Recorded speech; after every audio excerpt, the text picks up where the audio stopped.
Jesus was really saying? உண்மையா இயேசு என்ன சொன்னார் தெரியுமா? When he stood in the middle, அந்த ஜனங்களுக்கு நடுவிலே இயேசு நின்றபோது, just a few days later, சில நாட்களுக்கு பின்பதாக Jesus was going to be put on the cross.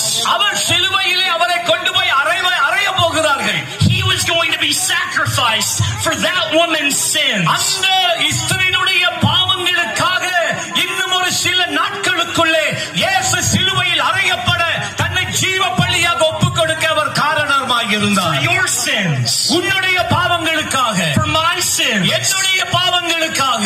You see, that's how Jesus erases the books. He erases them with his own blood.